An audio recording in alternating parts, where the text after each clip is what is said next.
Hello there. Welcome into a Friday edition of the show. So glad to have you, whether listening on 740 KVOR, Extra Sports 1300, or you're listening on the streaming apps of those two fine radio stations. And why wouldn't you?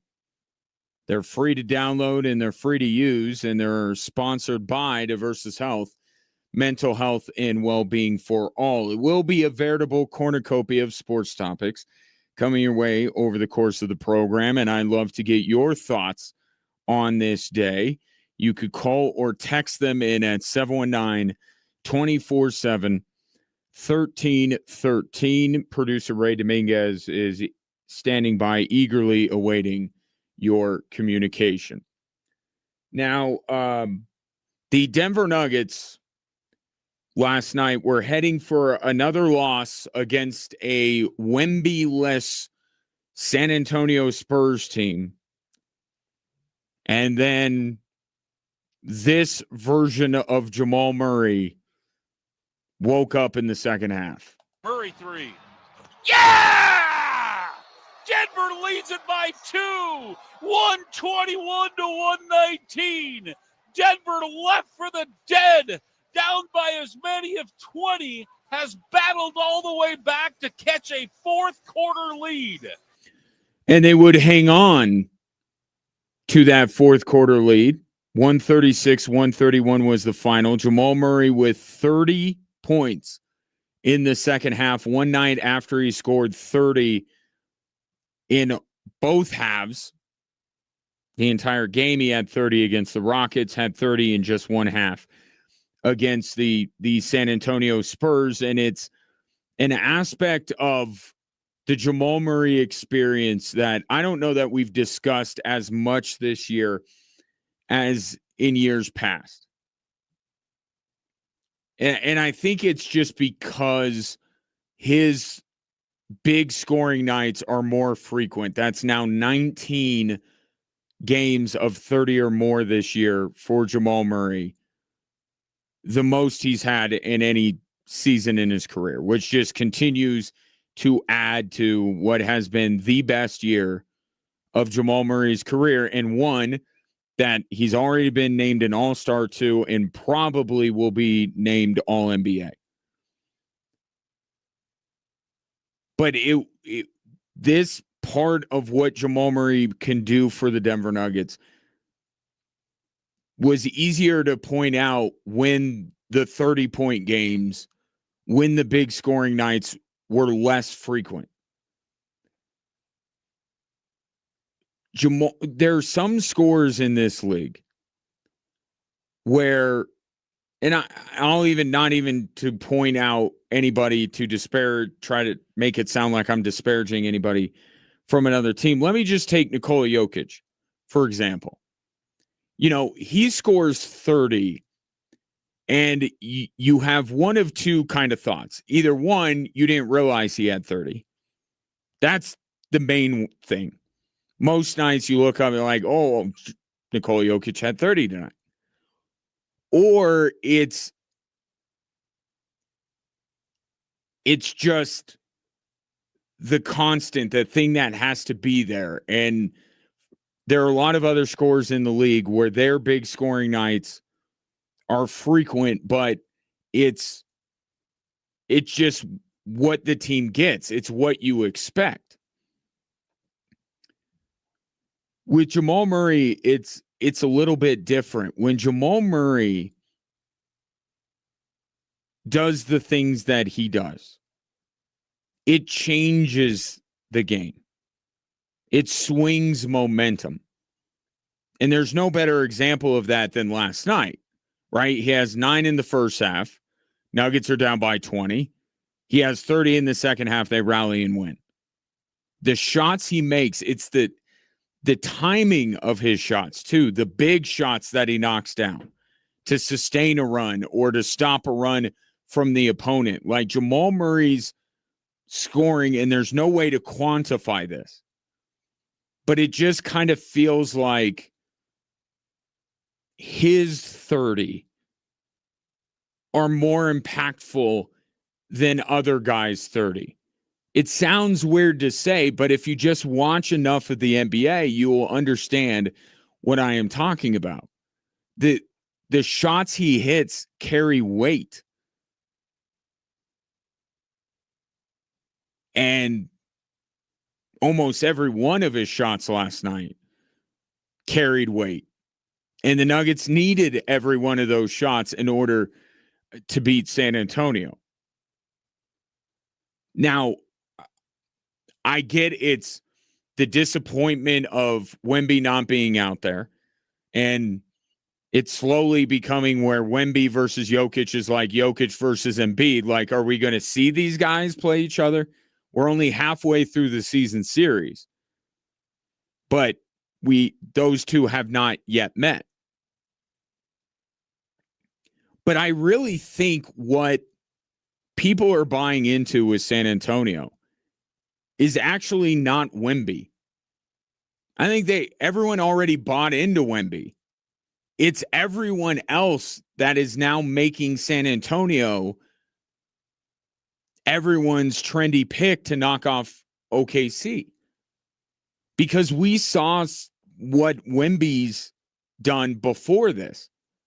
It's the other guys like Devin Vassell and Steph Castle and De'Aaron Fox, who they have obviously added over the last couple of seasons. It's the rest of the team and what they are doing that has elevated San Antonio to the place they're being talked about right now. It's not Wemby. And the Nuggets went through this very same thing, right? It wasn't Nikola Jokic being an MVP that got people thinking, really taking the Nuggets seriously as a title contender. It was when Jamal Murray did some of the things he did, and they added Aaron Gordon.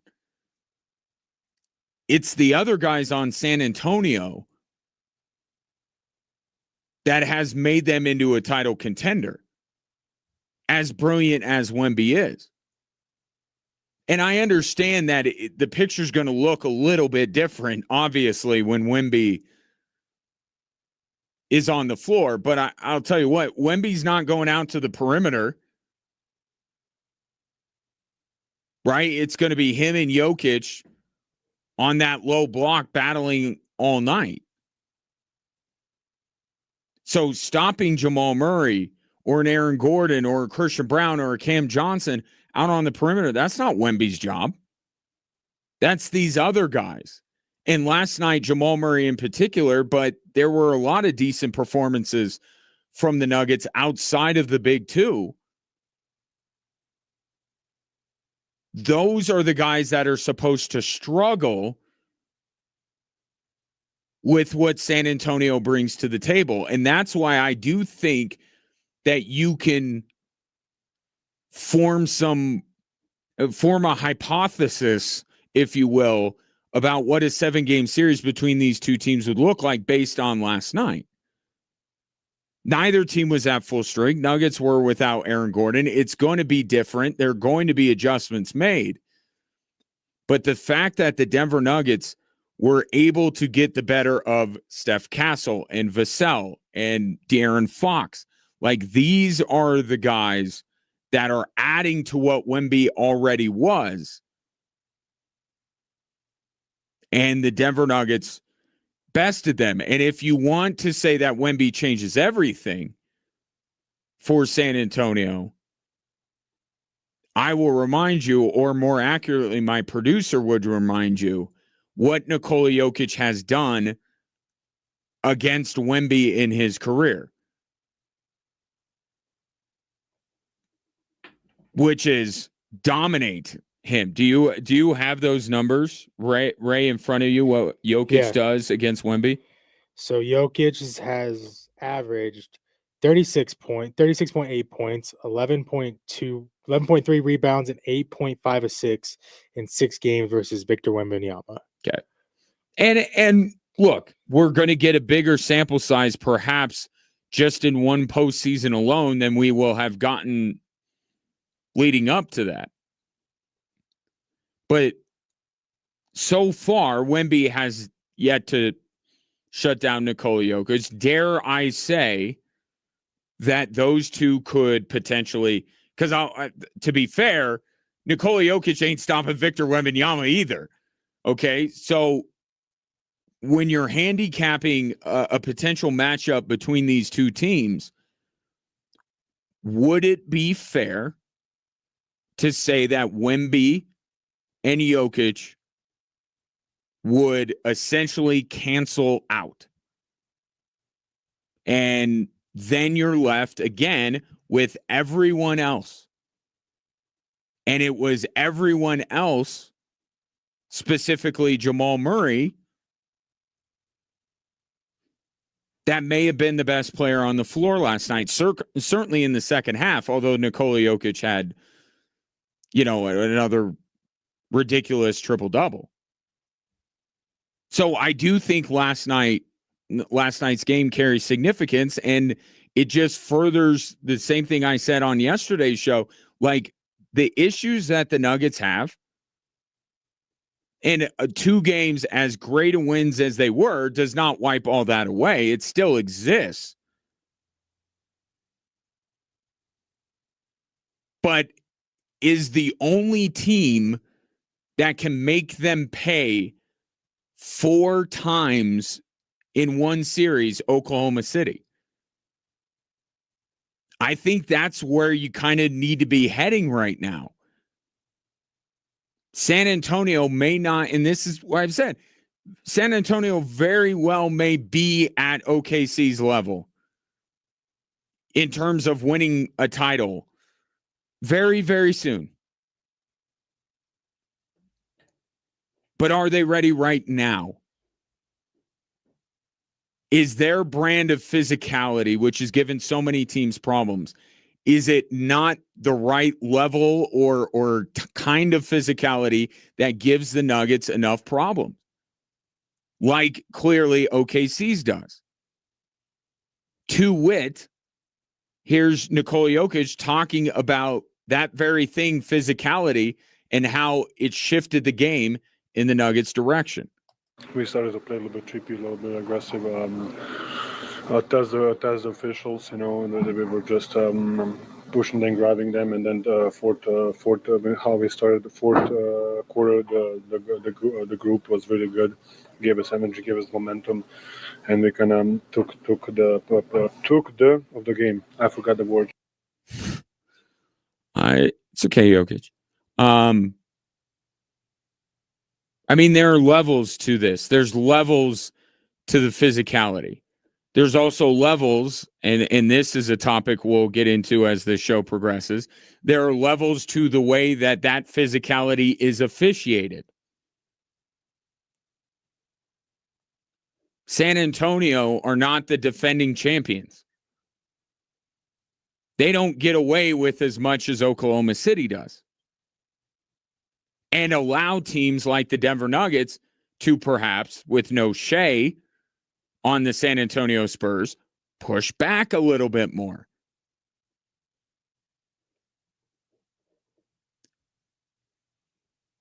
So it very well could just be like Minnesota was not that long ago. OKC, just for a myriad of different reasons, is just not a matchup that the Denver Nuggets have been able to figure out or will figure out this season. But San Antonio could very well be that. Houston, Minnesota, if you judge off of the regular season, at the very least, are matchups that the Nuggets have figured out. It could just be OKC, which means you got to get there. You got to get there and take your shot, because there's also maybe the slimmest of chances that what last night and the night before are the Denver Nuggets learning. The Denver Nuggets being better, could these type of wins actually make them better prepared for going up against OKC? If you want to be super optimistic, given the last two nights, which have been very fun if you're a Nuggets fan, I think that's what you go to. Is that going through these kind of matchups and going through these matchups before they get to OKC in the playoffs maybe will make the Denver Nuggets better prepared. But they got to get to a series with OKC. It is unacceptable that the Denver Nuggets season comes to an end at the hands of anyone other than Shai Gilgeous-Alexander. But the Nuggets are starting to show, again, 2 games left in the San Antonio series. Wemby might play for those. And we'll retest everything I'm saying at that time. In fact, I think their next one is April, Ray? When do they play again? I was going to say next week, but that's the Avs. I'm going to get to them in Dallas in a moment. But when do they play again? April 4th. Okay, April 4th. Yeah. That's also, I think we have, this is just an aside. I think we have Nuggets San Antonio and Avs Dallas on the same night. That'd be fun. But we'll see. And look, it's 2 matchups. Yes, Wemby, you're right. Okay. That'll be a good night. 2 matchups, no Wemby, no Aaron Gordon. The first matchup didn't have Christian Brown in it. So, yeah, the names have changed a little bit. But Jamal Murray, and he was very good against San Antonio the last game for what it's worth. I think that the Denver Nuggets, at the very least right now, have a much better shot of knocking off San Antonio than OKC. 719-247-1313.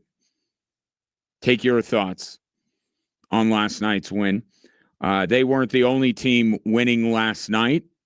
The Colorado Avalanche got it done. Not as exciting, but last night's win was significant, certainly for the Colorado Avalanche. And I'll tell you why coming up next on 740 KVOR and Extra Sports 1300.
Good night for the home teams last night.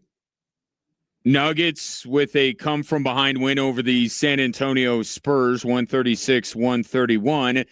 The Avs did not have as many problems with the Kraken as the Nuggets had with San Antonio. As you might imagine, the Kraken are not on the Avalanche level at all. It was a comfortable 5-1 win, and we even got the first goal from Nazem Kadri since returning to the club. Here's how it sounded on Altitude Television.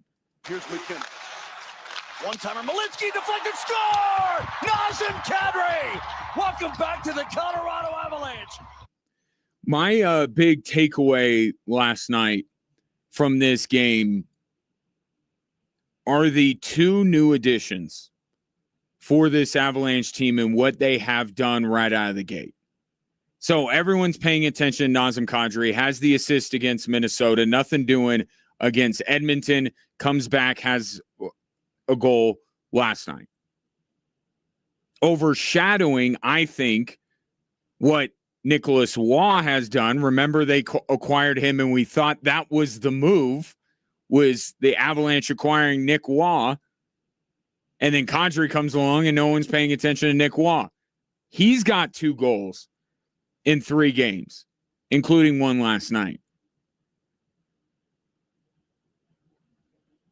And thinking back to last year and what maybe did not come to fruition, but what did back in 2022 was largely based around the acquisitions that Chris McFarland made.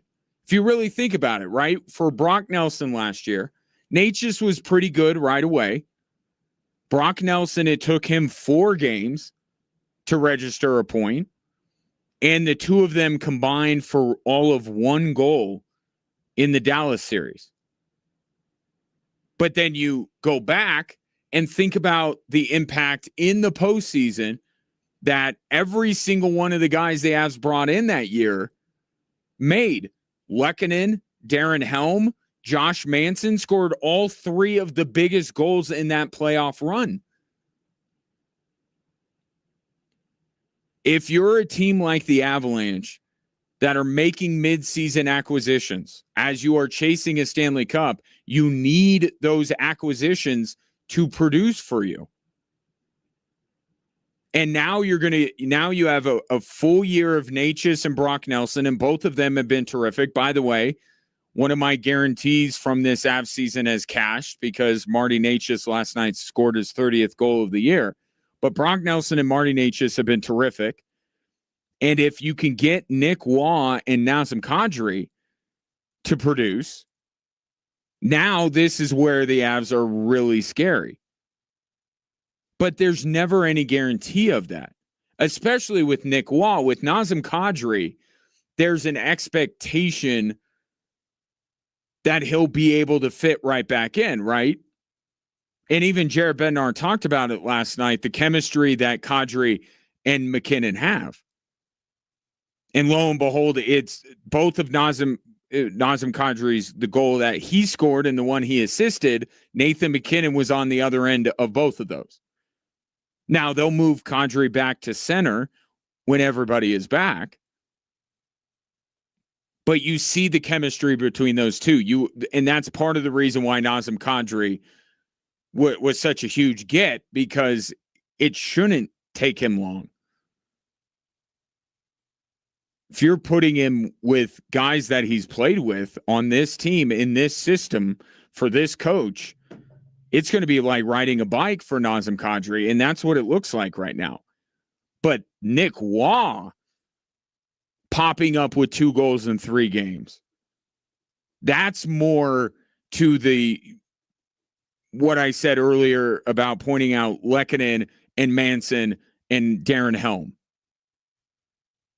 That those guys came in, and they all came in at different times of the season, right? Lehkonen was a trade deadline acquisition. Helm was the beginning of the season. But these new guys that you're bringing in to try and give you just that little bit more you need to push you across the finish line, you need that. And last year, despite all the moves the Avs made, I will say that the goaltending made the impact you wanted it to in the postseason, because I can't even imagine a world now where the Avs roll into that postseason series against Dallas with,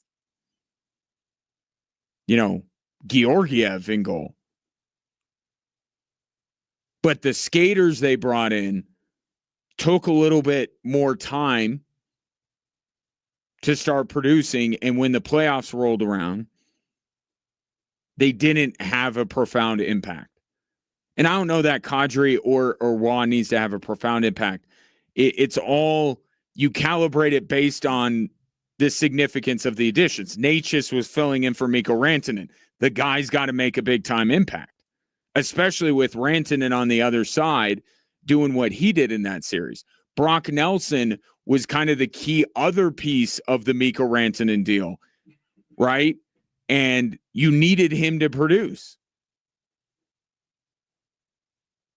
So to get these kind of contributions from the new guys this soon, even though Kadri is a little bit more expected than Nick Waugh, it just makes the Avs that much more dangerous. That's just that much more difficult to beat. Gives them the depth that Chris McFarland has been so desperately seeking since they won the title. But unlike the Nuggets game last night, I'm not going to the matchup, who they were playing was far less important than just the fact that these guys are producing. Now, what I will say in terms of the significance of last night's win is that these are the games that the Avalanche need to stack up to keep a comfortable distance between themselves and Dallas. And right now, the Avs are 5 points up on Dallas with a game in hand. So they're essentially 3 games up on Dallas. If we equate it to other sports, we don't really talk about games in the NHL. We talk about points. But that's essentially a 3-game lead. That's not razor thin. They have a buffer built in here. But in order to keep that buffer, because there's still 2 more matchups with Dallas forthcoming, one coming up on Wednesday, and then one is on that, what has a chance to be one of the more epic sports nights in Colorado of the year, where it's Wemby, Jokic, and Dallas, Colorado on the same night. And you got to think that Dallas is going to pick off some points. Maybe a couple in one, maybe one in each. They're going to potentially close whatever gap exists in those games. You just got to give, and Dallas isn't losing to anybody other than Colorado lately. If you haven't noticed, they've won 3 straight. So they're hanging around. Avs are in a good spot. I get why Jared Bednar's not pressing the panic button, but I understand why Jared Bednar speaks with the urgency he does. In fact, here was Jared Bednar talking about the importance of last night's win. Every win matters this time of the year. We're trying to hang on to first place. Teams around us are winning, and to get a start like that and have those guys feel good about their game is really important this time of year. And that was him talking about Nathan McKinnon and Nazem Kadri and how they're working together. But I understand why Jared Bednar speaks of the urgency around these kind of games. But it's 3 games. There haven't been many junctures throughout the year. Forget how Dallas is playing. There haven't been many junctures during this season in which the Avs have coughed up, 3 in a row to open the door for Dallas to potentially catch them. So this is about maintaining. The Central Division is the Avs. As long as they don't stub their toe in games like last night, and I know that game's in Seattle, but that's still a game that the Avalanche should win. You get those, you bank those points, and then if Dallas, because they are a very good team, happens to beat you the next time out, then you're not, sweating it too much. So Avs beat the Kraken 5-1. Again, a 5-point lead with the game in hand. And I will say this. I hate the shootout. Hate the shootout. If you're an Avs fan, you're kind of happy they got that extra point out of that win last week. 719-24-7. 1313. Call or text in your thoughts. Avs and Nuggets on the table. We'll get to the Broncos in a little bit. You will hear from Switchbacks defender Isaiah Foster, who had a terrific opening game of the season. Switchbacks are opening up the home portion of their schedule tomorrow at Widener Field. And the league, the rest of the teams and players in the league are banding together against Oklahoma City, another NBA star speaking out against the nonsense that happens every time you step onto the floor with the OKC Thunder. All of that coming up on 740 KVOR and Extra Sports 1300.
Nuggets and Avs winning last night, significant for both in different ways. Taking your thoughts on either at 719-247-1313. Producer Ray Dominguez is our now designated narrator when it comes to the text line. So let's go ahead and get to it. What do we got? So from Aaron, the last two games felt like I was watching the Nuggets again. Before that, the ball movement was slow. They played more ISO, and I felt like I was watching a different team. Their strength in recent years has been speed, ball movement, and an uncanny ability to find the hot hand. As they get healthy, it feels like they're figuring out how to play together again. If they're healthy, I think they can knock off the Thunder. Speaking of health, I would put money on Wemby missing multiple games in the playoffs, so I'm not worried about the Spurs. Most likely because I think Wemby will be a more skilled Joel Embiid that won't be able to stay on the court. And more likable Joel Embiid. Yes. Really good text, Aaron. Really good. I think that is also a big piece of what happened last night. And Nikola Jokic talked about, how much more confidence everyone is getting. And I talked at length yesterday about Cam Johnson and the fact that, he's got to be moving around more. He's got to be trying to make himself available more, not just waiting for Jokic to deliver him the ball. Jokic divvies out the ball based on, one, who the best option is, the best play to get the Nuggets points. But Jokic is also looking for the guy working the hardest, right? He's not just going to, you can't just hide somewhere on the court and Jokic, yeah, theoretically he could find you because he's that good of a passer. But I think your point is a really good one. You are seeing other guys, and Christian Brown wasn't great last night, but he was pretty good against Houston. Cam Johnson was really good against Houston. It does feel like some guys are getting confidence, and David Adelman is trying to instill that confidence. He's trying to tell them, keep shooting, keep with it. And it's a message that does take a while to sink in when you're struggling. Right? And then the other good point that David Adelman has brought up over the last couple of days is, with Cam Johnson specifically, guys wanting to defer to others. Oh, we're getting Christian Brown back. We got to get him going. Oh, we're getting Aaron Gordon back. We got to get him going. Nikola Jokic is back. That's good. It's good that you think that way. It shows a level of unselfishness, but ultimately you got to keep going. Or if you're, and Cam Johnson is the perfect example. Okay, he's been playing, but he hasn't gotten going until the Houston game last night. So who cares if it's somebody returning from injury or someone that's going through a slump? Cam Johnson needs to get going as much as Christian Brown needs to get going. But it's difficult to have that mentality when you're struggling. But maybe that message is starting to sink in a little bit. I will say, if we can, just for a second, remove OKC from the equation. Okay, because some of these issues that have popped up with the Denver Nuggets of late haven't been just confined to games against Oklahoma City. Okay, so as difficult as it is, if you remove Oklahoma City from the equation, this team is playing at a higher level. They're looking more, to Aaron's point, like themselves than they were in some of these other games. But the ultimate question just becomes, can they do that against Oklahoma City? Because that's what the entirety of this season is about, is whether the Nuggets can get through Oklahoma City. We got anything else on the text line here or no? Not right now. Okay. 719-24-7. 1313 is the number. Switchbacks open their have their home opener. I keep saying home portion of their schedule. That's wordy. They open up. I almost did again. Their home opener is tomorrow afternoon against Las Vegas Lights FC. Switchbacks coming off of a very good performance down in El Paso, rallying from 2-1 down to at least take a point on the road, which is kind of this is kind of what the coaches talk about. And I think Michael Malone talked about this years ago, right? You're looking to be about 500 on the road and looking to be far better at home, right? You make your home court, home field, home ice, you make it a fortress. And you rack up a ton of wins there.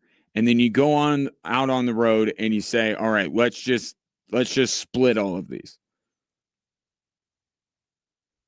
And the Switchbacks did kind of that middle thing. Like they could have lost that game and then come back and won their next road game. That's splitting. But they ended up getting a point, which is even better.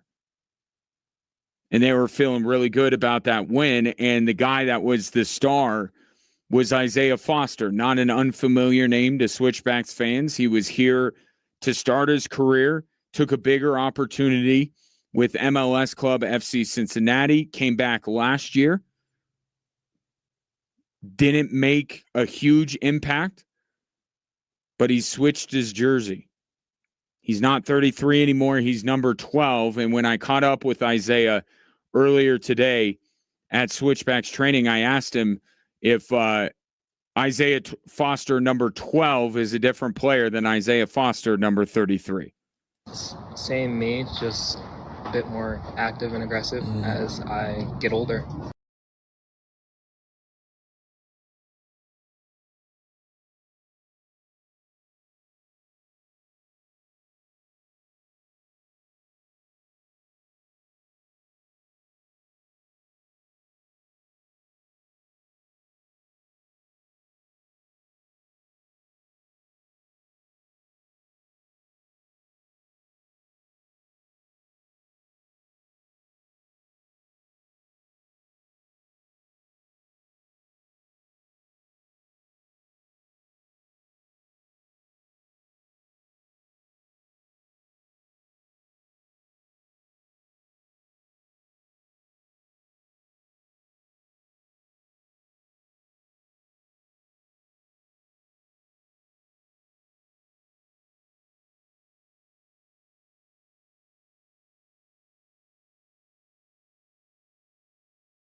perspective, what are those conversations that you guys are having about what you need to do in order to make this thing a fortress again?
Not see the soccer version of whatever that was the other night with Bam Adebayo and the Wizards. Best of luck on Saturday, Isaiah. Thank you.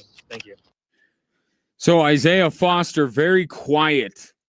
And then you ask him about what happened the other night with Bam Adebayo, and suddenly the volume goes up a little bit. Cool to see Isaiah open up, and it was great to see him contribute in that way on Saturday. And I talked to Alan McCann about it, and he said this stems from exit interviews from last year.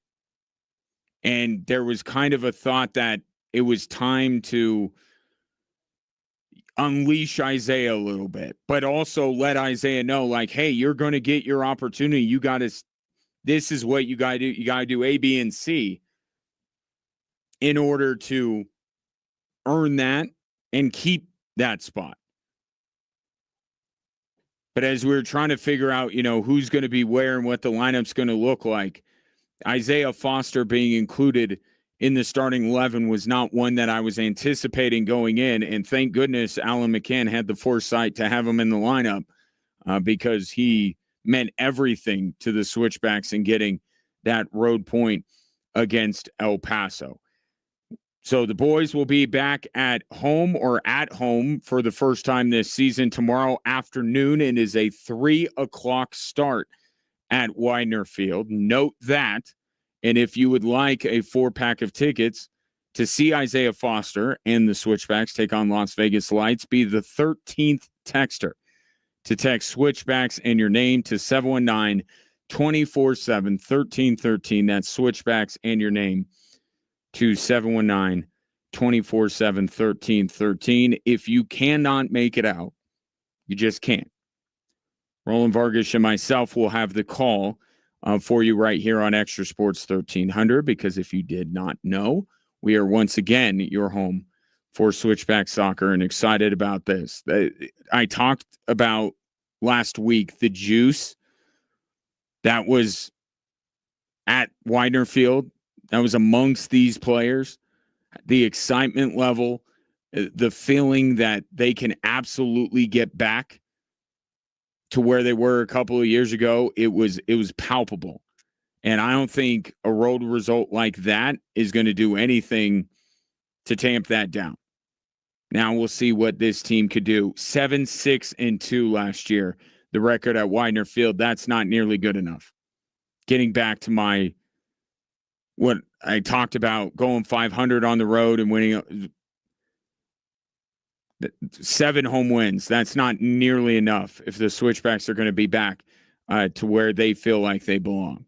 And you can't just, I know it's one odd home game in the midst of a road-heavy schedule to begin the year. Still got to take advantage of it. Every one matters. You got to get 3 points at home. And we'll see if the Switchbacks can do it tomorrow afternoon. Coming up next, the Denver Broncos shuffling some papers around. Are they finally getting ready to join free agency? That is coming up next. You're listening to Drive Time Sports on 740 KVOR and Extra Sports 1300.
Welcome in. Glad to have you on this Friday.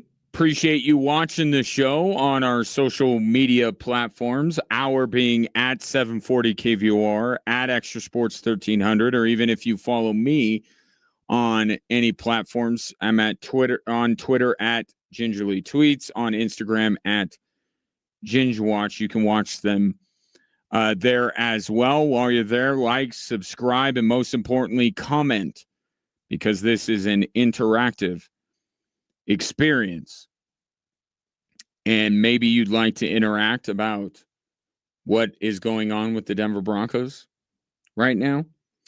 So the Broncos, and I am nothing if not fair, and I do think context matters, and I want to take as many factors into account as I can when I bring you my opinions on sports topics. We have to be a little fair to the situation that the Denver Broncos are in.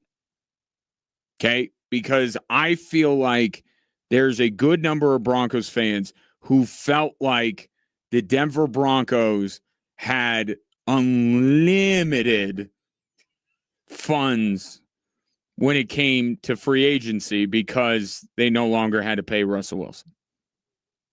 That's not the case. In fact, today, they have restructured Jonathan Cooper and Quinn Meinertz's contracts to open up the estimated total right now that the Broncos have in cap space is about $21 million. That ranks 19th in the league. At no point were the Denver Broncos operating with a war chest. Okay, so that has to be said. So the idea that they could go out and get every single player that they could possibly want, or you could want them to get, they didn't have the money of some of these other teams. However, are we talking about the Denver Broncos needing 3, 4, 5 players? Have we ever discussed more than 3 positions that the Broncos have to address? And even then, I keep saying forget tight end. I know people want the Broncos to do something at tight end.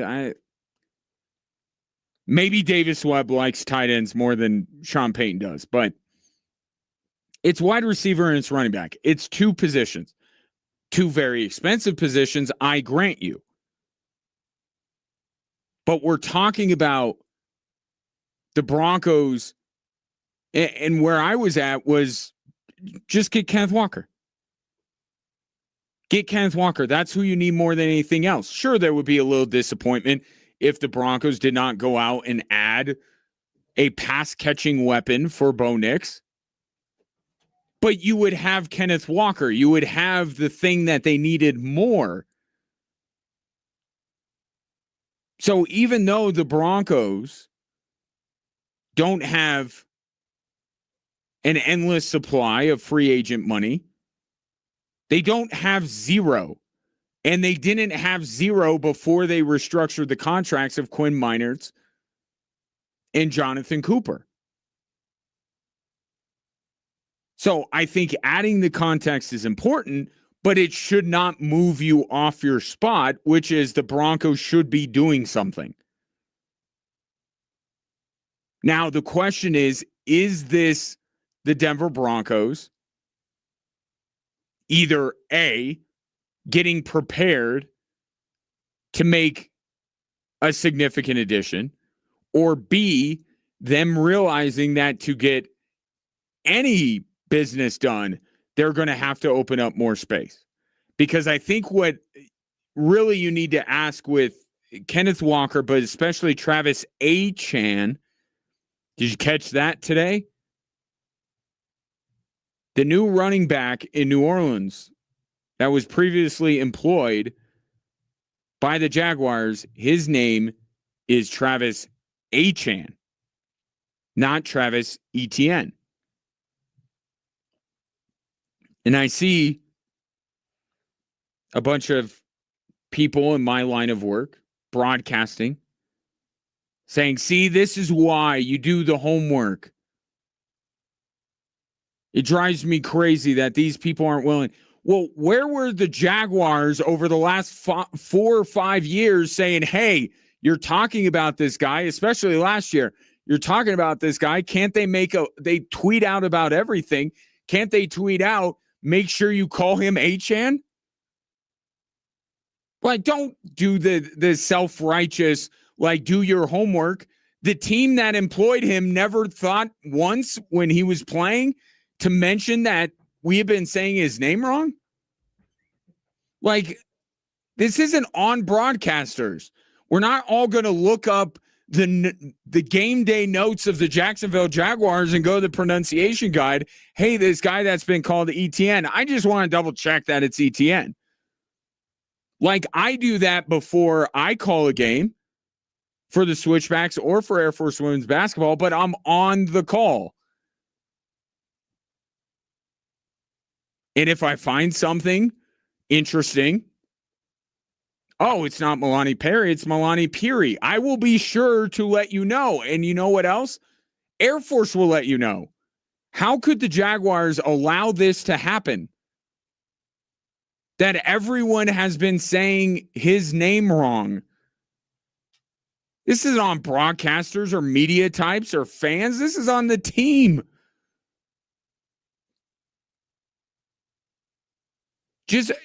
And they have brilliant people working their social media accounts with these NFL teams. They could have come up with a really fun way to be like, hey, if you're going to talk about a running back, make sure you call him Achane. Now, I'm not that creative on social media, so I know that wouldn't be a great post, but I'm just saying they could do that. But apparently his name is Achane. Not to be confused with Devin Achane. Where do we land on him? The guy that ran all over the Broncos a couple of years ago. We were saying his name wrong.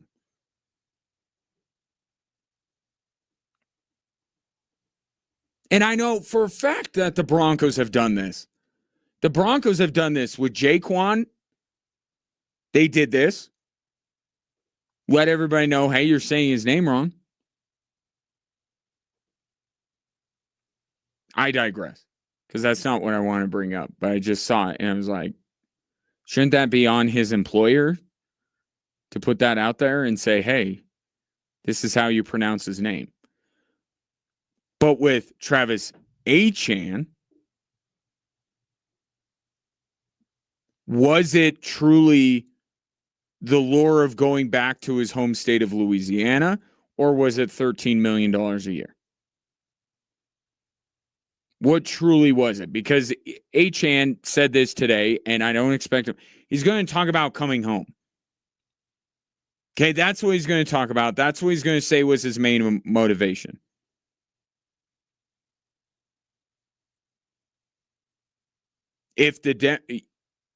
I have a hard time believing that if the Denver Broncos topped New Orleans' offer, that Achane would have said, no, I'm going to leave. My first time hitting the free agent market off of a career year, I'm going to leave money on the table so I can go home to Louisiana. So I think that the Broncos, it's just been perhaps a little too rich for their blood. So maybe now they're restructuring these contracts to say, all right, well, we want to play. Clearly, we gauged the market wrong.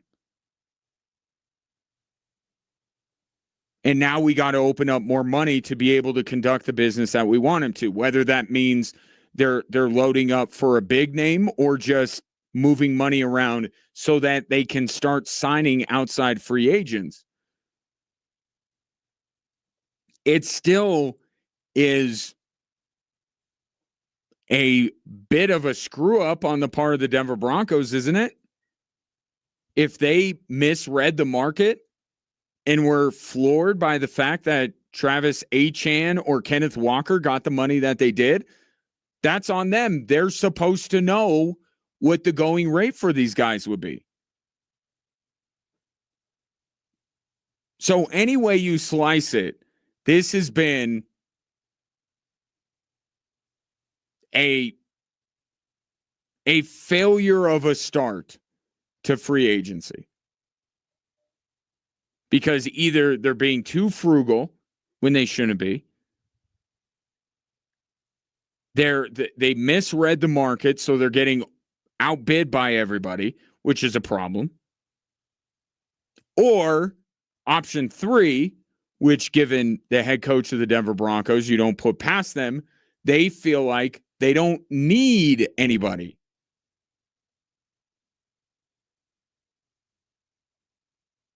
The Broncos don't need anybody, but the Bills desperately need DJ Moore to the point that they gave up a second-round pick.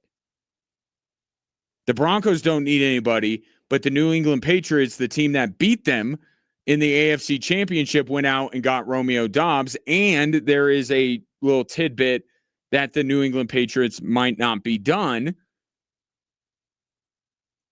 because they reportedly are angling for A.J. Brown, and it's been reported in the last hour or so that that would be A.J. Brown's preferred destination is New England. New England goes to the Super Bowl, and they don't feel like sitting on their laurels is the right call. So you can look at a team like Kansas City and go, obviously they have to make moves, and I would agree with you. They have to catch Denver. But Baltimore, Buffalo, New England, these are the teams that the Broncos are theoretically on their level. These are the teams that are going to be vying to represent the AFC in the Super Bowl next year. And the Broncos don't think that they could use a DJ Moore. They could use an A.J. Brown. They could use a Romeo Doubs. They could use a Kenneth Walker. They could use a Travis Achan.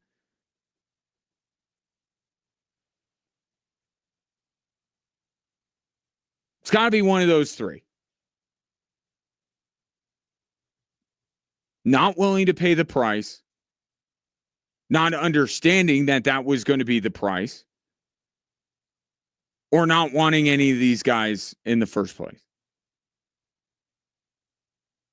None of those three things are acceptable when you're at the point where the Denver Broncos are right now. Talk about the dream scenario in having a viable quarterback on a rookie deal and what you can do with that.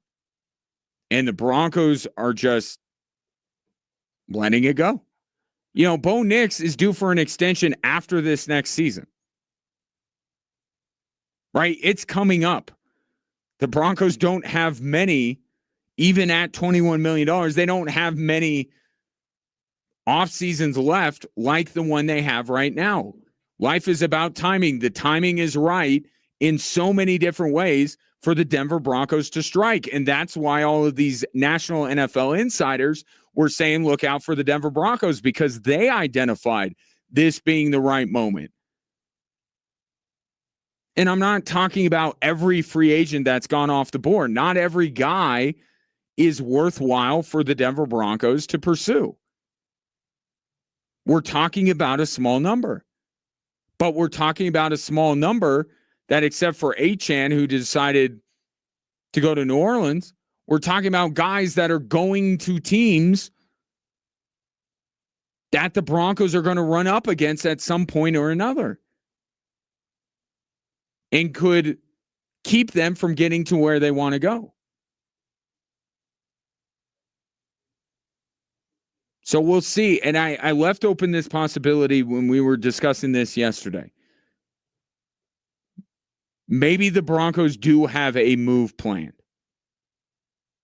I don't know how it could be a free agent at this point. Somebody's got to tell me who's available that the Broncos could get that would be considered a significant addition at this stage. But maybe they are. And maybe today's sign is of them moving around this money and restructuring deals. Maybe they are getting ready for something. But I'll say this, given the way free agency has started, they better be. They can't go this entire free agency period without making themselves better. The answers that they need are not in this draft. It's got to be in this window, and the number of options were limited to begin with, I grant you. But they're even more limited now. How about this?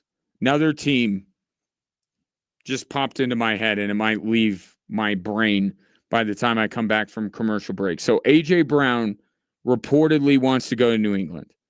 The other team that is in the mix for A.J. Brown apparently is L.A., the Rams. That makes no sense. They have Devontae Adams and Puka Nacua. Until you look and see that Puka's almost up for a deal. So I'm accused of being negative all the time about the Denver Broncos. How about this for Brian Windhorst fingers? Rams bring in Brown because they don't want to extend a Puka, and all of a sudden, one of the best receivers in football is available. Not real, not happening, but see, I'm not always negative about the Denver Broncos. They got to do something. Do something. Can't what? How many coaches, teachers, parents said this to you at one point or another? Can't just sit there. You got to do something. Denver Broncos, you can't just sit there. You got to do something. 719-24-7-1313. Back after this.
So right now, the wagons are being circled around the Oklahoma City Thunder right now. That was the premier matchup in the NBA last night. It was the Celtics and the Oklahoma City Thunder, with the Thunder emerging victorious. Shea Gilgeous-Alexander doing what he done in the good way and the bad way. The good way being what were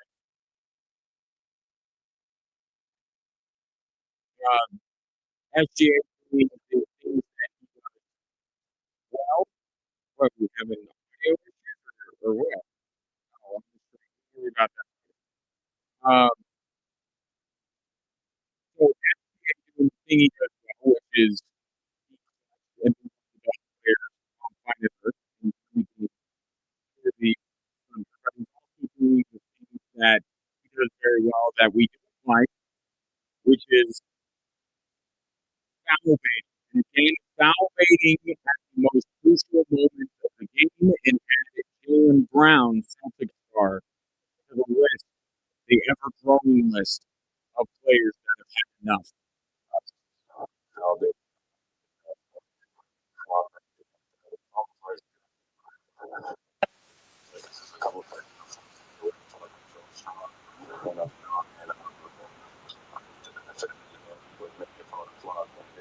So that call,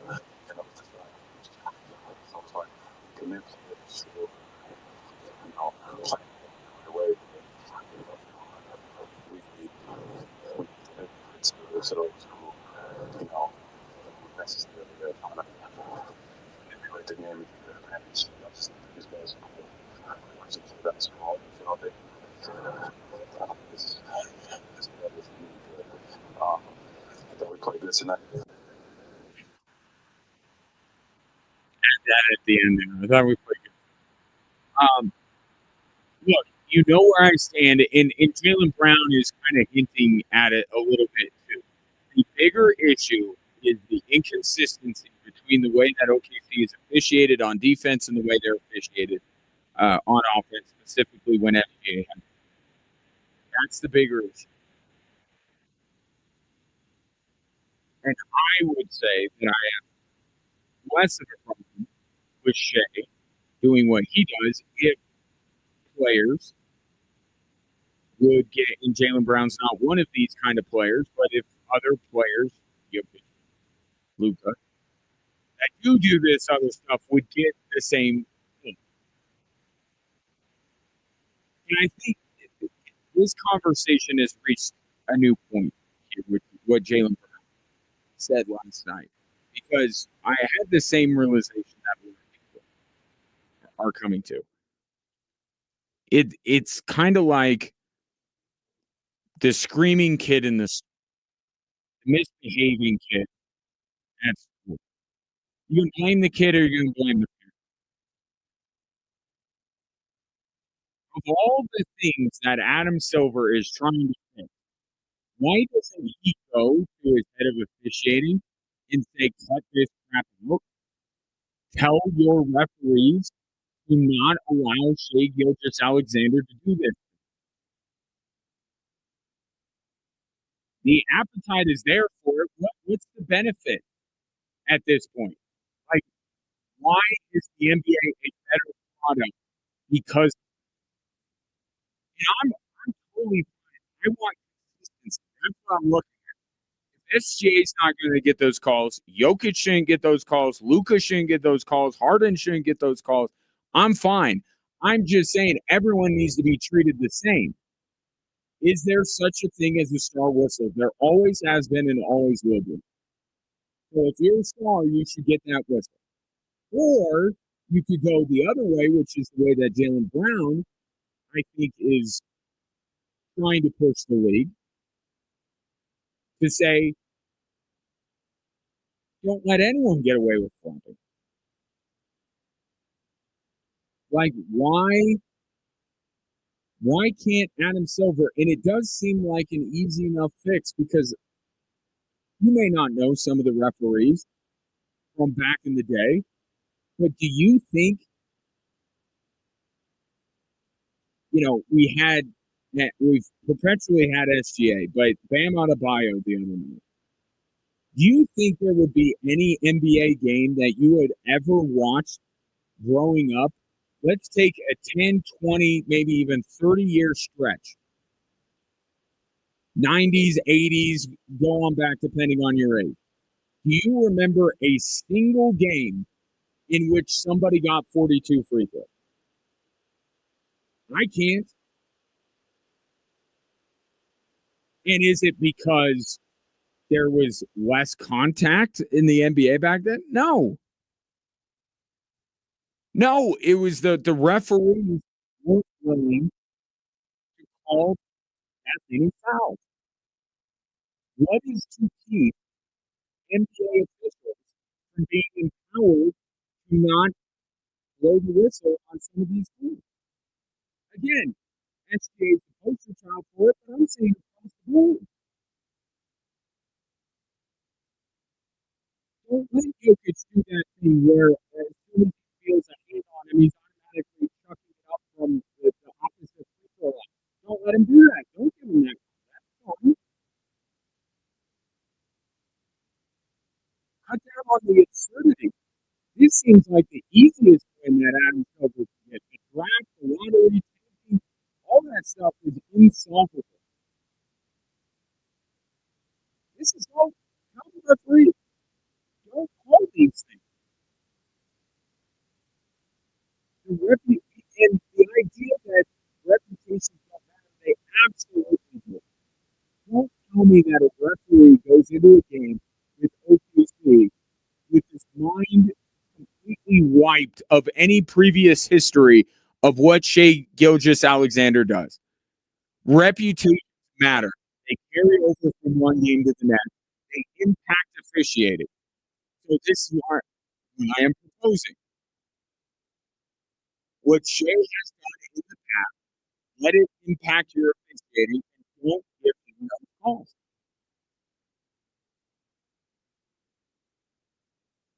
Don't give anybody those calls. Don't allow them to flop. We could talk about all of these players, and yeah, they're part of the problem, but there is an authority figure. There's multiple authority figures on the court every game. Use that authority. If he falls to the floor like somebody shot him, don't let him go to the free throw line.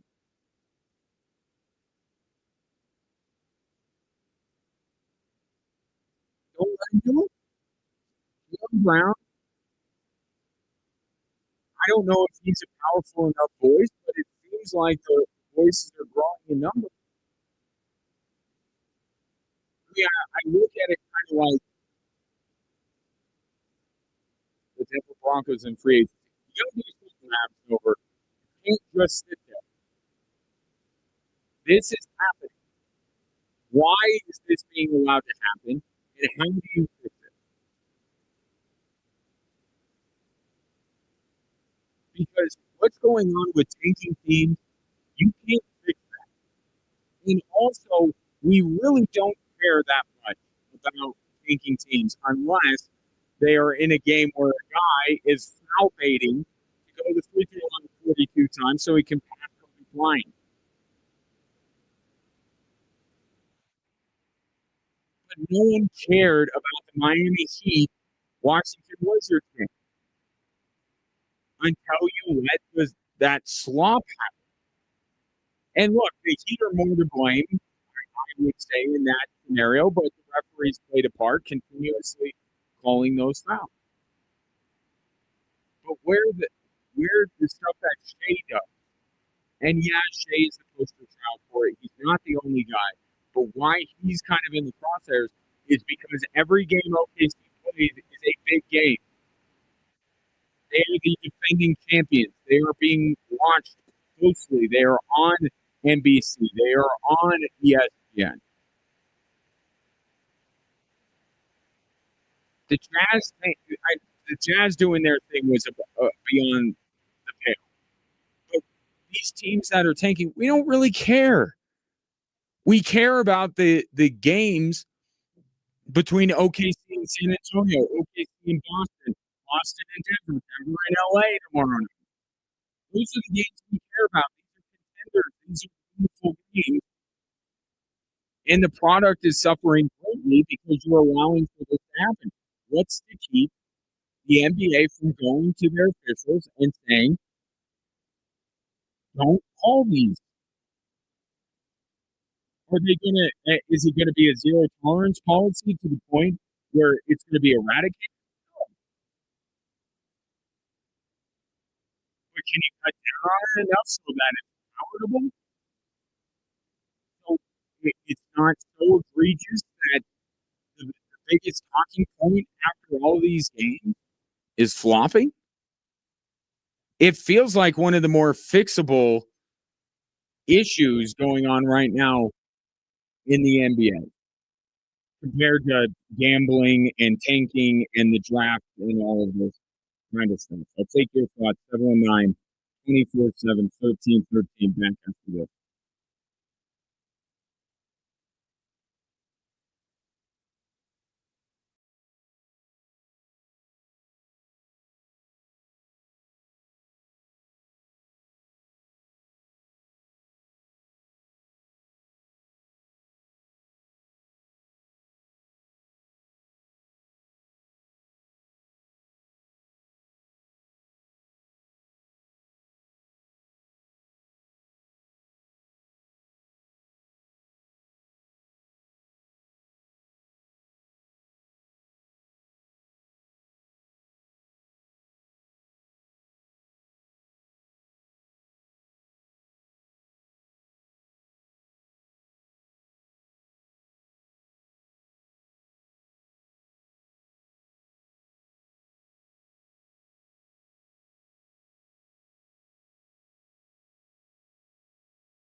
Tomorrow afternoon, Colorado Springs Switchbacks FC hosts Las Vegas Lights in their home opener. It's a 3:00 kick.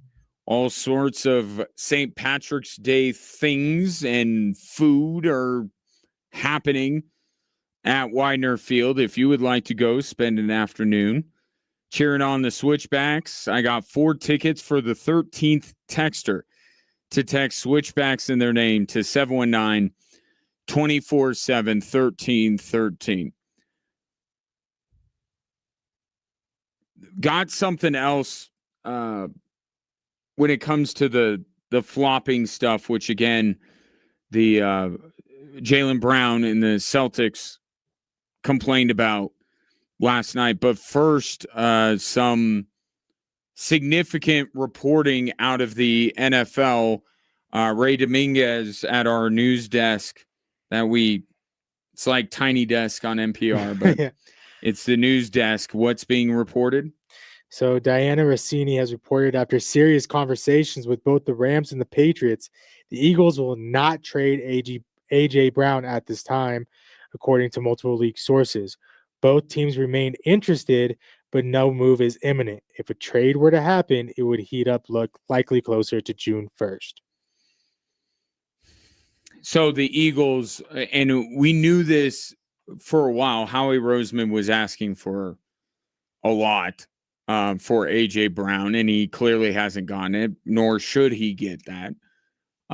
You have a malcontent, the guy that can't stand your quarterback, and teams are going to try and take advantage. Same reason why the Raiders are not going to turn around and trade Max Crosby, because teams aren't going to offer nearly what Baltimore did. So we'll see. And there's 2 ways that you can look at it as it pertains to the Denver Broncos. You can look at one way, well, here's another guy that maybe you were interested in as the Denver Broncos, and he's not going to be available. Right? So we were talking earlier, there's a finite number of free agents that would make a lot of sense for the Denver Broncos. Nobody wants the Broncos to just add a bunch of new players just for the sake of it. Okay, so there's like a handful, a half a dozen guys. Dobbs, A.J. Brown, Kenneth Walker, Travis Achan.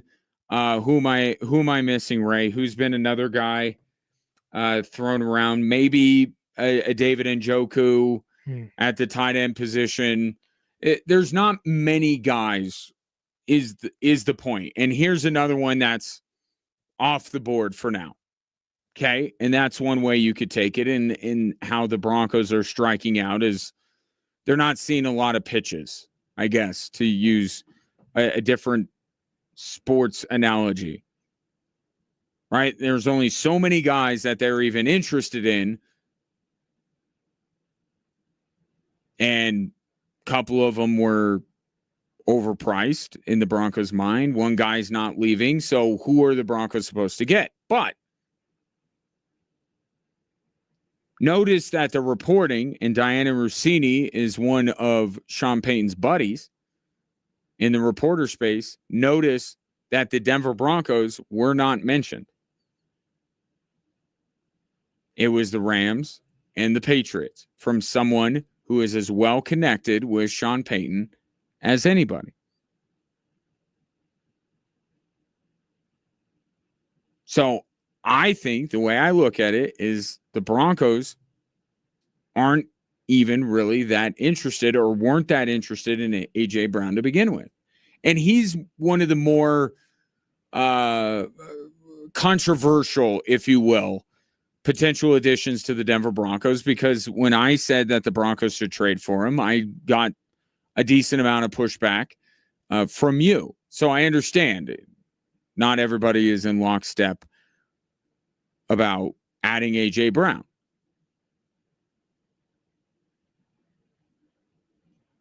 But he's one of the guys that can help the Denver Broncos. From a talent perspective, he's at a position of need. Broncos aren't even entertaining it. So this guy's overpriced. We didn't want this guy to begin with. It's like they're being a little too picky here. And that's the best thing you can say, is they're being too picky. Because the other scenarios I threw out there, that they don't think that those guys add value, which would be a terrible misread of where you're at as a football team, or they misjudged the market and they whiffed on multiple players. And Achane, by the way, Achane, at least we have some intel there. Achane said that the Broncos were interested in him. It was Kansas City, Denver, and New Orleans. So that one you could probably say was being too rich for the Broncos' blood. But they're not even being mentioned with A.J. Brown.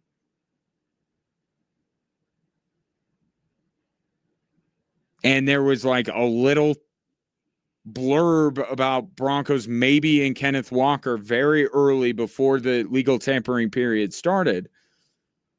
And I haven't even heard that the Broncos were in on him.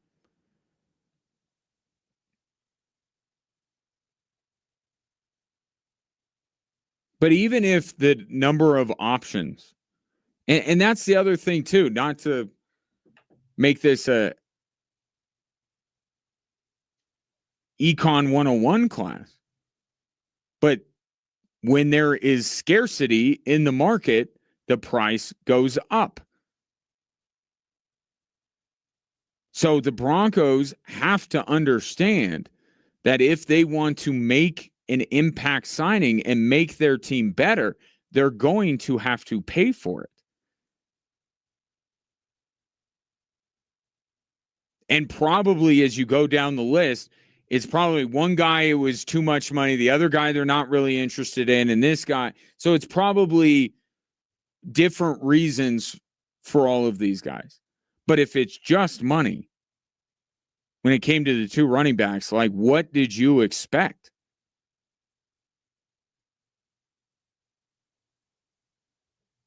The pendulum has swung the other way on running backs. There's no longer devaluing of that position. And the Broncos had to have known that. And by the way, for the record, neither the Saints nor the Chiefs spent way too much money on Achane and Walker. I don't think either one of them paid way too much for those two guys. Little pricey, absolutely. But you want to make your team better, you got to pay. Broncos may be all set, though, in the running back room. So that's kind of the deal here, because the final puzzle piece from the artist that brought you the Lil Jordan Humphrey signing yesterday, bringing back Jaleel McLaughlin. So McLaughlin is back with the Denver Broncos. You have Dobbins, you have Harvey, and now you have McLaughlin. And one of those guys is not going to get a lot of carries, per Sean Payton himself. But, of course, the J.K. Dobbins thing came after Walker and Achane signed. So we're not talking about them adding – nobody's talking about them adding a running back. Now they made their choice with Dobbins. Talking about before Dobbins got brought back. Would it $6 million to Dobbins or $13 to Achane, who has been on the field for more than twice the amount of games that J.K. Dobbins has over the last few years? Same can be said for Kenneth Walker. Is he worth double J.K. Dobbins? On the free agent market, he is. Clearly not for the Denver Broncos, though. You know, it's a good thing that the Broncos don't have press conferences during the offseason. That's one of Sean Payton's rules, because there would be a lot of very pointed, borderline combative questions asked to Sean Payton and George Payton as to why they feel like, and they're in a league of their own. Like, that's what's exacerbating this. They're the only team. I think there are some Broncos fans at this point, they just want the Broncos to sign somebody. It's not about the Broncos getting better anymore. It's that knowing that doing a well check at the Broncos facility. Hello, are the lights on? McFly, is anything going on? Like, just sign a punter or a long snapper or I mean, they've got these subscriptions to Jaleel McLaughlin and Lil Jordan Humphrey. They're just auto-renewing. Like, are you going out and doing any other shopping? I think that's where some Broncos fans are. Just bring in somebody who didn't play for the Broncos last year. Not what was expected. That is for sure. 719-247-1313. Here's the other thing, getting back to the Thunder. You know, Ray brought this up during the break. Is there still a foul that you can call for flopping? And if there is, here's my answer to it. If there is, they're not using it. Because the only data I can find is that as of March 11th, 2025, there have only been 5 in-game flopping fines or violations during last season. This time, last year, only 5 were called all year. So maybe it's not even Adam Silver going down from on high and saying, you guys got to stop calling this. Why doesn't he just say, hey, there's a rule in the rule book that says that you can penalize these guys that do this, use the rule on the books. But we don't know. There have been so few of these calls that I'm not even 1,000% sure that the rule even exists. I really don't know. And neither does AI. AI can't find it. No, I'm pretty good about researching. Not as good as AI, and AI can't find these flopping penalties. Like, what do you call it?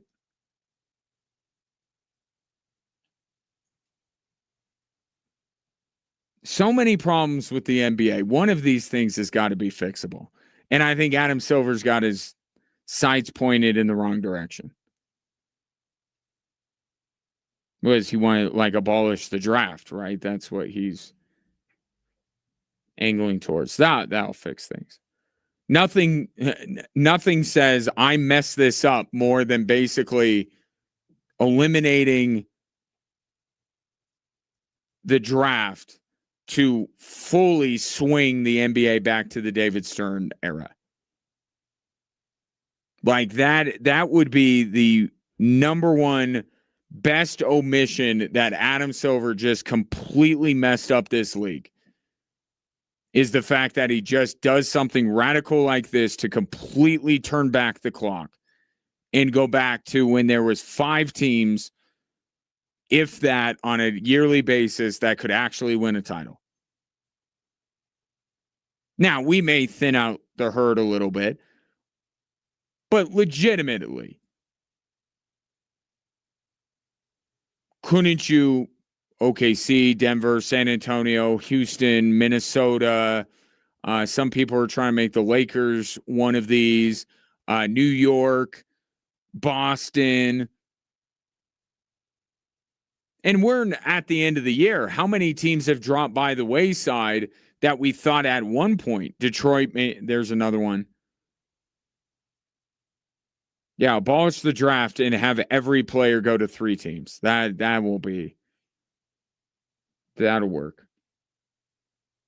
719-247. 1313. Coming up next, we'll hit the 3 stories that are driving the show. Big wins for the Nuggets and Avs. You're listening to 740 KVOR and Extra Sports 1300.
Hello there. Welcome in. Glad to have you on this Friday. Whether you're listening on 740 KVOR, Extra Sports 1300, or you're listening on the streaming apps of those two radio stations, which are both sponsored by Diversus Health, Mental Health, and Wellbeing for All, there is another way that you can consume the show on a daily basis, and it's by watching it. At Extra Sports 1300 or at 740 KVOR on your favorite social media platform. 719-247-1313 is the number if you'd like to give your take on the day's topics, and here are three of them. It's what's driving the show.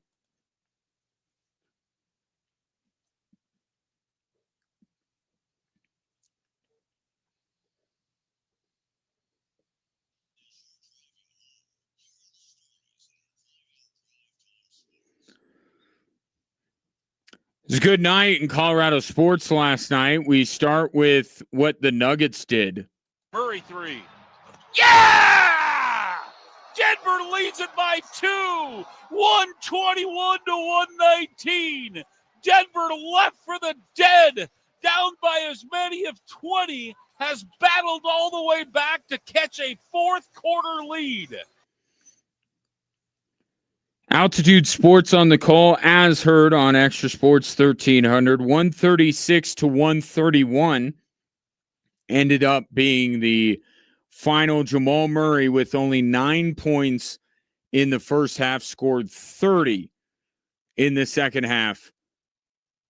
His 19th game of 30 or more points, as the Nuggets do end up rallying to beat the San Antonio Spurs. But it's a reminder that the shots that Jamal Murray takes and makes, they carry weight. He can shift momentum in games. He can spark rallies. That's something that Jamal Murray is capable of doing. You know, Nikola Jokic, what he does, it's not as loud. And it's also kind of expected, as unfair as that might be, given, 30-point triple-doubles every night, go. But it's the reality of this situation. But Jamal Murray's,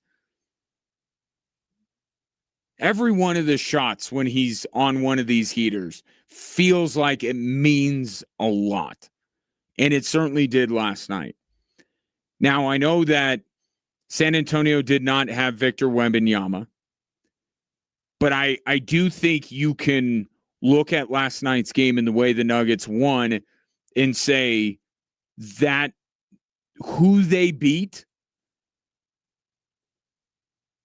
are actually the guys that have made San Antonio the title contender that they are believed to be. Like, Wemby was Wemby before. And he's spectacular, no doubt about it. But what has changed for San Antonio is the supporting cast. And we saw this evolution with the Denver Nuggets. Nikola Jokic was doing his thing, wasn't enough. Other guys were brought in or rose to prominence, and now the Nuggets are a title team. It's the same thing with San Antonio. So the fact that Denver, especially Jamal Murray, was able to have a game like that. And then Cam Johnson, not as good of a game as he had against Houston, but he was productive. I think you could kind of look at that game and be like, yeah, I think the Nuggets can beat the Spurs in a 7-game series, because I look at Wemby and Jokic and I say they kind of cancel each other out. And then what else are you left with? Well, last night, you were left with 30 points in the second half for Jamal Murray and more production from the guys around Nikola Jokic and Jamal Murray. And look, we'll see. We got 2 more matchups between the Nuggets and in San Antonio. So hopefully Wemby's on the floor for both of them, but at least one, so we could get a better view of it.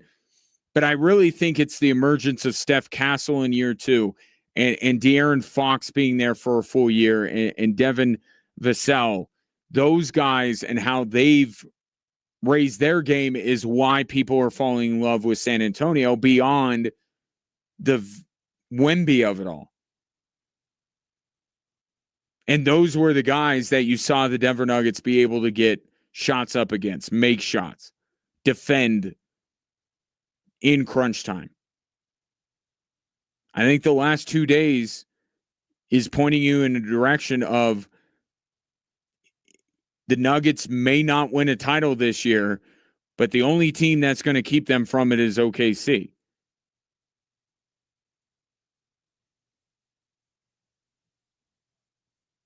Equally productive night for the Colorado Avalanche. Here's McKinnon. One-timer, Malinsky, deflected, score! Nazem Kadri! Welcome back to the Colorado Avalanche. Altitude Television on the call. First goal back in an Avs sweater for Nazem Kadri as Colorado has little trouble with the Seattle Kraken. 5-1 is the final. And you might have expected Nazem Kadri to be able to hit the ground running, so to speak, in his return to the Avs. And he's got 2 points in 3 games. But it's still important that he does. Because these additions can give the Avalanche that much more, can make them that much better. And last year you looked at Natchez and Brock Nelson, and at times they weren't as productive as you hoped they'd be. And in the Dallas series, neither were super productive, especially when it comes to scoring goals. But adding a guy like Nazem Kadri that already has chemistry is it's like riding a bike for Nazem Kadri, playing with Nathan McKinnon, playing in an Avs sweater, playing in Jared Bednar's system. You would expect him to fit seamlessly in. But the guy that I'm actually more concerned with, even though Nazem Kadri is a headline, how about Nick Waugh? He had a goal in that game. He has 2 goals in 3 games. You think about that Stanley Cup run of 2022, the big goals and the production they got from Josh Manson, from Darren Helm, from Arturi Lehkonen. These maybe not as high-profile additions, but they ended up playing a huge part in the Avalanche winning a Stanley Cup. And Nicholas Waugh doesn't have the built-in chemistry with anybody on the Avs. In fact, the one guy he would have chemistry with, the Avs traded in the Nazem Kadri deal, Victor Olofsson. So I think it's great what you're seeing from Nazem Kadri. I think what you're getting from Nick Waugh, if you're the Avs, is more significant. Because there were questions. On paper, it made all the sense in the world to bring him in. But you still have to see it. And so these additions, they're being made to help the Avs win the Stanley Cup. Let's not think for a second that it's not. And you just bring him in just to fill a roster spot for the last 15 games. It was to contribute to help the Avs win. And these 2 additions that the Avs made at the deadline are. And we saw the debut of the new Sam Girard last night. Not much to report on that, but we'll see if he continues on. He'll be known as new Sam Girard. But Kadri, Nick Waugh, both paying dividends already for the Colorado Avalanche, who pick up a win on a night where Dallas also won and keep that 5-point cushion with the game in hand over the Dallas Stars. These are the type of games last night. These are not the high-profile games. These are not the big stage games against Seattle, but these are the points you got to get. Got to get these points. I understand how important it is to win games against Dallas and Minnesota down the stretch, but you can, I look at like the NFL, going through Kansas City and sweeping them twice certainly helped Denver, but it was all these other wins adding. If you want to win a division, you can't just rely on beating the teams in your division. So the Avs have a lot of these kind of games that they can continue to keep some distance, because you know that Dallas is going to take points from Colorado in at least one of these two remaining matchups. But will those points matter if the Avs keep winning games like the one they had last night? I don't know that it will. Story number 3. The Denver Broncos did some things today. They went in, they punched the clock, and they signed Jaleel McLaughlin. Please, 2 hands on the wheel. Stay on the road. I know, it's stunning. And then they moved some money around, which is a little bit more interesting. Restructuring the deals for Jonathan Cooper and Quinn Meinerz to now open up in total roughly $21 million in cap space. Why would they be doing that? I don't think that the free agency period is going to come and go, and the Broncos aren't going to add one single player. They will sign somebody. I promise you. Why they haven't signed anybody to this point doesn't make a lot of sense. They're going to sign somebody. This has to be the precursor to making a deal. Now, is it the precursor to a big deal? I don't know, because it seems like the Denver Broncos aren't willing to pay the price for a significant addition, as Travis Etienne and Kenneth Walker are examples of. Doesn't seem like they're willing to do that. So I would temper your expectation that this is the Broncos getting ready to make a big move. I think this is just more the Broncos getting ready for that second wave of free agency, the bargain hunting, but you want to get multiple guys. That would be my guess, because it would be much more on brand for the Denver Broncos to, grab some guys that were cap casualties, or somebody that is coming off of a year where they played in only 3 games because they tore their ACL. That's kind of like they like to thrift.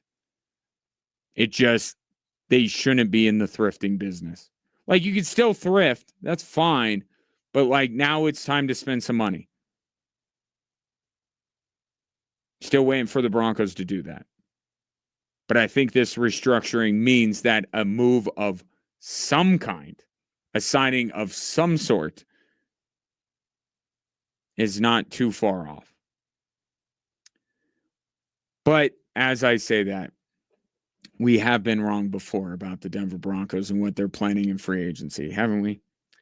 719-247-1313. Take your thoughts on the 3 stories that are driving the show. We'll have more Drive Time Sports on this Friday next on 740 KVOR and Extra Sports 1300.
So without the Denver Broncos participating, free agency continues, and there are a lot of NFL cities in which they are discussing the impact of those free agent signings. One place is Atlanta. And Atlanta's interesting because if you compare the Vikings signing Kyler Murray and the Falcons getting Tua, I don't think that they are both walking into the same situation. And it's weird because statistically, Tua and Kyler Murray are very similar. But I look at Kyler Murray walking in, and I think I know what the reason is. I think the reason for it is because Minnesota has the wound of letting Sam Darnold go. And according to some reports, Kevin O'Connell was not a fan of that. So I think that's ultimately what makes the difference here between my feeling that Kyler Murray is coming in to be the starter. And if it goes well, J.J. McCarthy in Minnesota is not going to be a thing anymore. Whereas with Atlanta and what they're doing with Tua, I don't know that it's a foregone conclusion that Tua takes over that job. If he plays well, Michael Penix is gone. Now, I do think if Tua wins the job and it goes well, I think it's my skepticism that there's actually any kind of competition going on in Minnesota, and I do believe there's a legitimate competition going on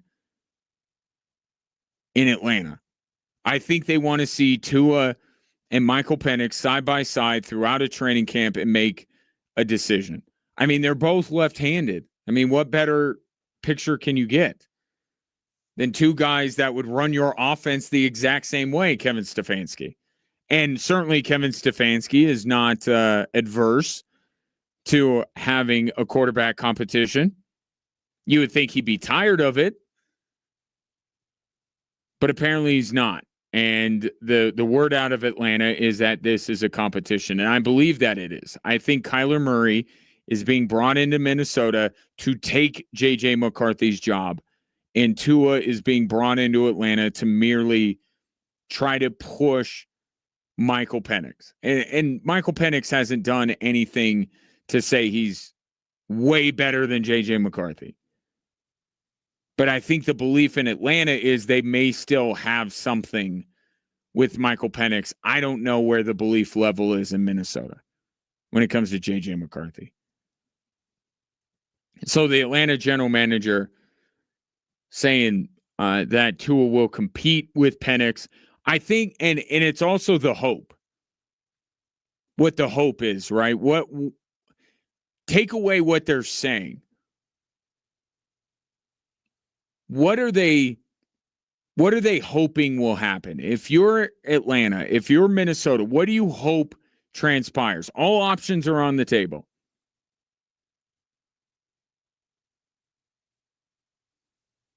I think the hope in Minnesota is that Kyler Murray rekindles some of the, I guess, magic, shows some of the promise that he showed at times that first year under Cliff Kingsbury. And he's a quarterback they can compete in the NFC North with. I think the hope in Atlanta is that Tua comes in and does push Michael Penix. I think in an ideal world, Atlanta would have Michael Penix as their starting quarterback, and I kind of think in an ideal world, the Minnesota Vikings would have Kyler Murray. And I get that Kyler Murray is not typical for Kevin O'Connell quarterbacks. But he can also be more potentially than Kevin O'Connell quarterbacks, right? With his athleticism, Kevin O'Connell might be able to do more with Kyler than he did with Sam Darnold. That might be a little bit of a stretch, but I think that's the way that Kevin O'Connell is looking at it. And Atlanta, at the very least, I think it's just, we got to be able to compete in this division. Enough is enough. We got every skill position figured out except quarterback. We have got to win some football games this year. So that's why I think they're going into it with a legitimate competition. Now, who wins that? I think it will be Penix.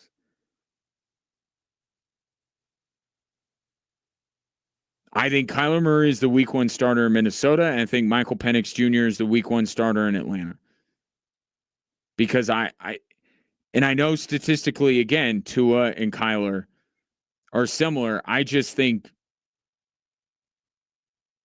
Tua, I think he's done as a starting quarterback. I do. But I think there's more there with Kyler Murray. And at best case scenario, Kyler Murray is the 4th best quarterback in the NFC North. Right? So we're not talking about Minnesota having Kyler Murray so they can go out and win a Super Bowl. Oh, they would have you believe that they were capable with Sam Darnold. I did not agree with them on that, but they were certainly a very good team and a team that could win a playoff game.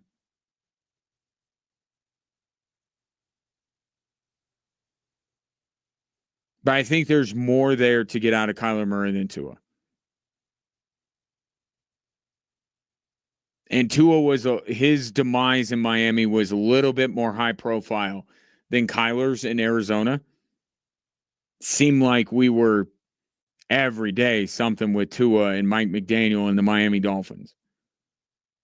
But I've just seen and heard enough of Tua, and with the nature of his injuries, it's like I don't know that Tua is ever going to get back. So I think this is all legitimately to push Michael Penix.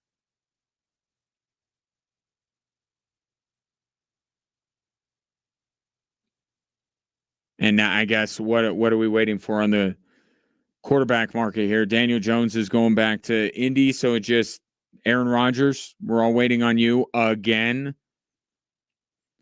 I know he wouldn't have it any other way, that's for sure. 719-247-1313. You're listening to Drive Time Sports on 740 KVOR and Extra Sports 1300.